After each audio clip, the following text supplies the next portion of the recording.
Friends, ஒவ்வொரு தம்பதிகளின் வாழ்க்கையில் நடக்கும் ஒரு அற்புதமான விஷயம் உடலுறவு. இது உங்களுக்கு இன்பத்தையும் நெருக்கத்தையும் கொடுக்கிறது. உடலுறவுக்கு பிறகு உங்கள் உடலும் மனமும் சில எதிர்விளைவுகளை கொண்டிருக்கலாம். நீங்கள் புறக்கணிக்கக்கூடாத உடலுறவுக்கு பின் ஏற்படும் விளைவுகள் சில உள்ளன. உடலுறவுக்கு பிறகு நீங்கள் எப்போதாவது அசௌகரியமாகவும் அரிப்புடனும் உணர்ந்திருக்கிறீர்களா? உடலுறவுக்கு பிறகு நீங்கள் அனுபவிக்கும் பொதுவான அறிகுறிகளில் இதுவும் ஒன்றாக இருக்கலாம். ஒரு செக்ஸ் அமர்வு உங்களை உடல் ரீதியாகவும் உணர்ச்சி ரீதியாகவும் உயர்வடைய செய்யலாம். ஆனால் உடலுறவுக்கு பின் ஏற்படும் பல விளைவுகளை புறக்கணிக்கப்படக்கூடாது. ஏனெனில் அவை அடிப்படை மருத்துவ நிலையை குறிக்கலாம். உடலுறவுக்கு பிறகு நீங்கள் எவற்றை எளிதாக எடுத்துக்கொள்ளக்கூடாது என்பதை பற்றி இந்த பதிவில் தெரிஞ்சுக்கலாம். எரியும் உணர்வு. உடலுறவுக்கு பிறகு எரியும் உணர்வை அனுபவிப்பது பொதுவானது, ஆனால் சாதாரணமானதல்ல.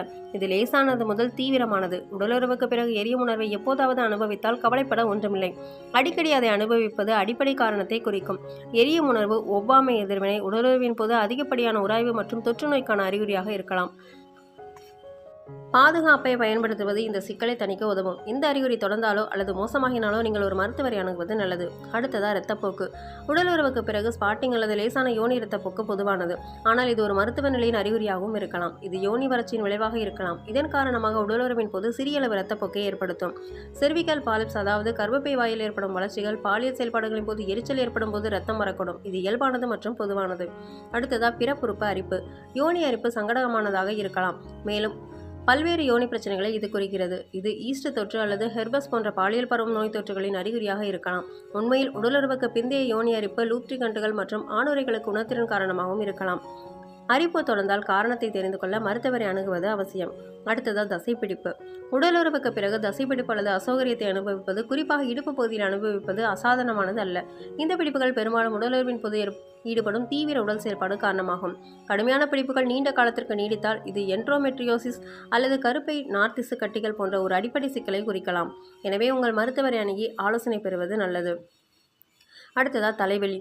பாலியல் செயல்பாடு சில நேரங்களில் தலைவலியை தூண்டலாம், மேலும் இவை பொதுவாக பாலியல் தலைவலி என்று குறிப்பிடப்படுகின்றன. இந்த தலைவலி லேசானது முதல் கடுமையானது வரை ஏற்படலாம். பாலியல் செயல்பாடுகளின் போது சில ரசாயனங்கள் மற்றும் தசை பதற்றம் ஆகியவற்றின் காரணமாக ஏற்படும். உடலுறவுக்கு பிறகு அடிக்கடி தலைவலி ஏற்பட்டால் மருத்துவ ஆலோசனை பெறுவது நல்லது. அடுத்ததா மனநிலை மாற்றங்கள். உடலுறவுக்கு பிறகு மனநிலை மாற்றங்கள் உளவியல் காரணங்களால் ஏற்படலாம். இது போஸ்ட் கோய்டல் டிஸ்போரியாவின் காரணமாக இருக்கலாம். இது ஒரு வகையான மனநிலை மாற்றங்களுக்கு உள்ளாகிறது மற்றும் ஒருமித்த உடலுறவுக்கு பிறகு மகிழ்ச்சியற்றதாக இருக்கும். ஆராய்ச்சியில் 5% பெண்களில் இது அடிக்கடி இருப்பதாக கூறப்படுகிறது. அடுத்ததா சிறுநீர் பாதை தொற்று. பாலியல் செயல்பாடுகளுக்கு பிறகு சிறுநீர் பாதை நோய் தொற்றுகளால் பாதிக்கப்படுபவர்கள் பலர் உள்ளனர். பாலியல் செயல்பாடு சிறுநீர் குழாய் மற்றும் சிறுநீர் பாதையில் பாக்டீரியாவை அறிமுகப்படுத்துகிறது. இது தொற்றுக்கு வழிவகுக்கும். சிறுநீர் பாதை நோய் தொற்றின் பொதுவான அறிகுறிகள் சிறுநீர் கழிக்க அடிக்கடி தூண்டுதல், சிறுநீர் கழிக்கும் போது எரிதல் மற்றும் அடிவயிற்றில் வலி ஆகியவை அடங்கும். இந்த அறிகுறிகளை புறக்கணிப்பது மிகவும் கடுமையான நோய் தொற்றுக்கு வழிவகுக்கும். இது சிறுநீரகத்தை பாதிக்கும். அடுத்ததா வாசனை மாற்றம். உடலுறவுக்கு பிறகு யோனி நாற்றத்தில் ஏற்படும் மாற்றம் கவலைக்குரியதாக இருக்க வேண்டிய அவசியமில்லை, ஏனெனில் யோனியில் இயற்கையாகவே வாசனை உள்ளது. இது மாதவிடாய் சுழற்சி முழுவதும் மாறுபடும். இருப்பினும் ஒரு தொடர்ச்சியான துர்நாற்றம் அல்லது மீட் போன்ற வாசனையானது பாக்டீரியா வஜோனிஸ் அல்லது பாலியல் ரீதியாக பரவும் தொற்றுநோய் போன்ற அடிப்படை பிரச்சனையை குறிக்கலாம். துர்நாற்றத்தில் திடீர் மாற்றத்தை நீங்கள் கண்டால் மருத்துவரிடம் ஆலோசனை பெறவும். அடுத்ததா பிறப்புறுப்பு வலி. உடலுறவுக்கு பிறகு யோனி வலியை அனுபவிப்பது புறக்கணிக்கக்கூடாத ஒரு சமிக்கையாகும். போதுமான ஓய்வு, உணர்திறன் அல்லது அடிப்படை மகளிர் நோய் பிரச்சனைகள் உட்பட பல்வேறு காரணிகளால் இது ஏற்படலாம்.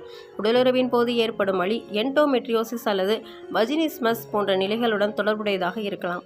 பாலினத்திற்கு பிந்தைய பிறப்புறுப்பு வலியை நீங்கள் தொடர்ந்து அனுபவித்தால் அதற்கான காரணத்தை கண்டறிந்து சரி செய்ய ஒரு சுகாதார நிபுணருடன் கலந்தாலோசிப்பது மிகவும் முக்கியம்.